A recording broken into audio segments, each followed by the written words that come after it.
so much. So can you hear me in the back? Sounds good. So thank you so much for coming. My name is Paulo. I'm a PhD student at Carnegie Mellon University and University of Lisbon. And today I'll be talking a little bit about our domain-specific language for robot software. So in this talk, I'm going to talk about robots crashing, but more than robots crashing, it will be about preventing robots from crashing. So let me talk a little bit about myself. I come from a very small country called Portugal, and a few years ago we had this live demonstration on how not to throw a drone. But to be fair, this was like 12 to 13 years ago, and at the time building robot software was way more difficult than it is today, also because we have many new frameworks, being one of them the robot operating system. And so ROS is one of the most popular platforms for developing robotic systems because it focuses on component reuse. The idea is that you have this philosophy of modular tools-based software development where you have an ecosystem of off-the-shelf components. So before you had this idea of having a new drone, you had to write your software from scratch. Now you have a driver component that you can reuse. You can have object detection, navigation, robot localization, or even control capabilities in your software. And all you have to do is change the configurations on these components, and you have your system up and running. And so this idea behind ROS was actually pretty much popular, that today is used very widely in many different industries from BMW, CAT, and Siemens. However, nothing is perfect on ROS land, right? So the lack of documentation in these components, and even when documentation is present, these are not enforced, lead to what we call misconfigurations.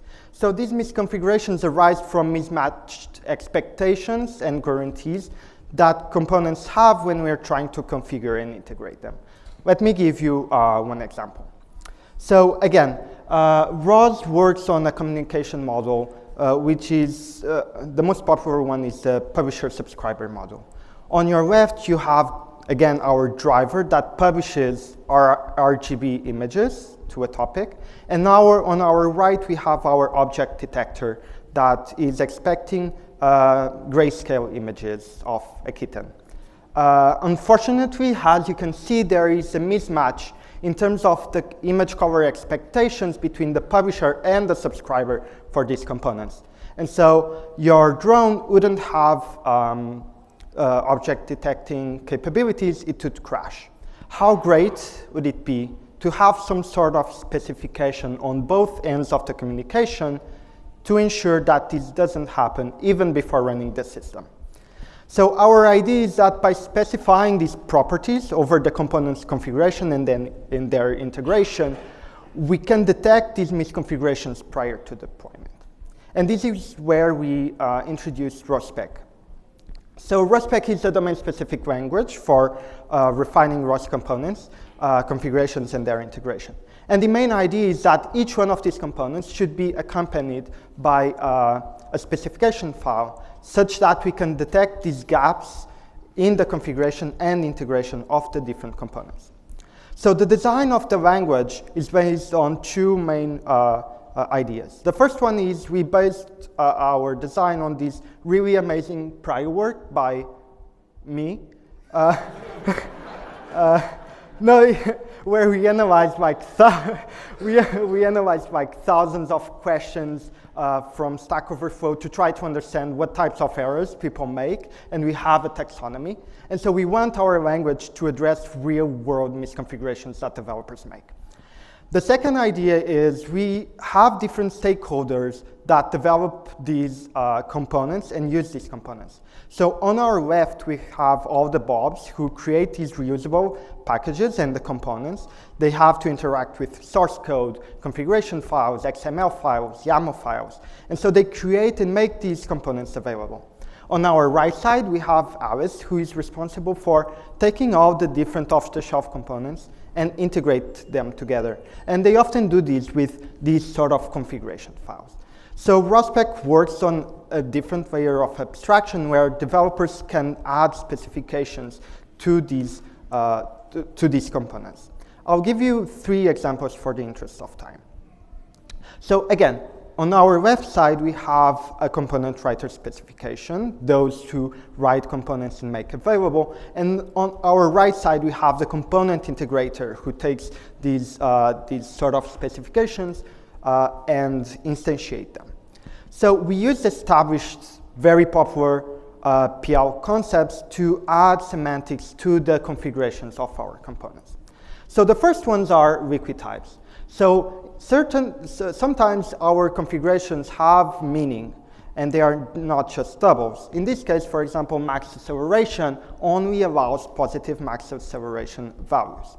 Another thing that we also have are dependencies between different parameters. So in this case, we have this height velocity limits flag that should be defined when we also define the max velocity. So we also add this notion of dependency between the types of the different parameters. So if max velocity is set, then height velocities also must be set. And so our language can give you a warning when this doesn't happen. Now, we also use liquid types with a twist. So usually, liquid types are used in the source code to refine the types of variables. In our case, we also use it to structurally refine architectures. So as you may remember, these components publish and subscribe to information. And in ROS, and in not just in ROS, but in overall component-based systems, sometimes we have restrictions at the architectural level where we're trying to refine the architecture. So in this case, there must only be one publisher to the topic. So when we have our component integrator trying to create 2 instances of this specific node, we can raise an error because we know that this specific restriction is not complied. So the final example I have for you is also in the sense of adding more semantic information. So ROS has this notion of policies that refine component connections by providing some sort of semantic information, like grayscale images or RGB images being published and subscribed, and in this case, quality of service policies.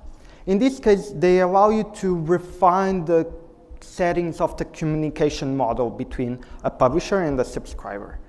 For example, if a subscriber is expecting a reliable communication, there are some restrictions. So if the subscriber is expecting a reliable communication, the publisher cannot be like, meh, best effort, right?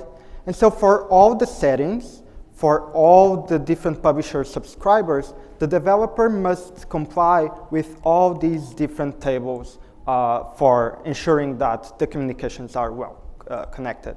When they don't, they only find those, usually they only find those when executing the system. As you can imagine, figuring out the right QoS settings to use for nodes is a pain. There are certain combinations that are not compatible, so for every node, you have to check this table and make sure that all subscribers and all publishers agree with each other. This is a quote from a study from Open Robotics, from a user that pretty much fits what we're trying to detect here. And so with our language, the developers can pretty much define the instance of the quality of service setting, attach it to the communication model, and then we provide all the verification internally. Now, I've showed you like half of the features that we have. Our paper have many, many more. Let me walk you through how did we evaluate the language. So we evaluated ROSpec on 2 settings, a medium-sized robot system and a data set of real-world misconfigurations. So for the real-world medium-sized robot system, I present you the Robotics MP400. You can see these often in Amazon warehouses where they are responsible for carrying loads between places. In our specific use case, it is responsible for walking around and checking the inventory, so it needs to follow a path, avoid dangerous areas, and respect speed limits. And it is composed by some of the most popular components in ROS, like, as we've seen, obstacle avoidance, navigation, speed limit. So we decided to specify this system as a way to provide, for us to get a holistic view of how the different language features interact with each other, and if we could effectively model a real-world system, because developers are using this for real systems. And so we specified 19 different components using both liquid types and dependent types. It was 500 lines of code, and we were pretty much successful. We even tried to manually introduce some misconfigurations, and we were able to detect them. It worked pretty much well. Our second way of evaluating our approach was using this data set of real-world misconfigurations. So we manually inspected 182 questions from our amazing prior work, and where for each one of these questions we checked, okay, what packages are they using, what components are they using, configurations, and what's the fix, so that when we provide the fix in the specification, our language should no longer raise an error. And so for all these questions, we checked what are the components, the documentation. We encoded hundreds of different specifications.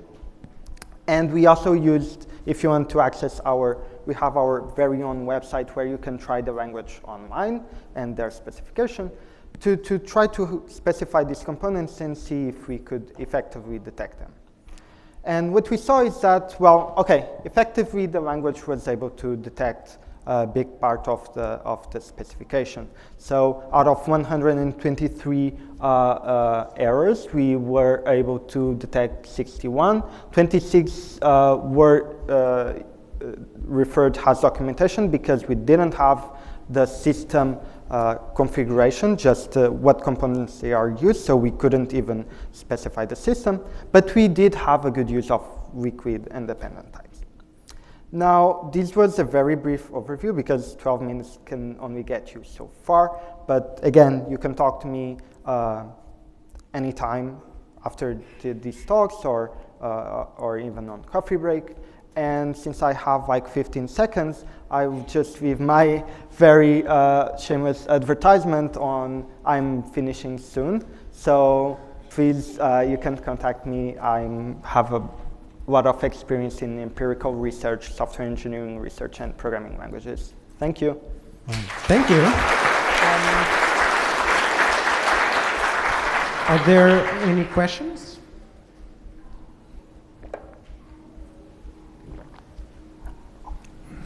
Okay, maybe just a quick question is, so these days there are quite a few languages using liquid types, and I presume, I'm not sure if you mentioned this on the slides, but I presume that this is an external DSL. Yes. At least you have like the syntax and all that.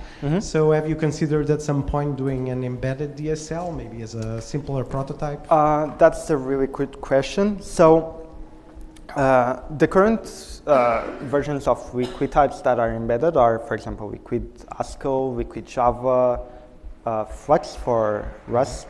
So something that happens in ROS is it's multi-language. So we have C++, in the same ecosystem we have C++, Python, XML files, YAML files.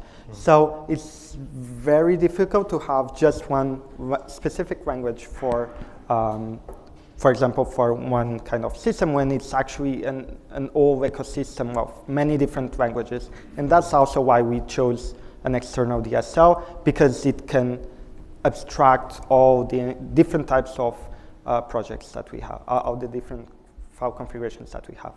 Okay, thank you. Once again. Okay.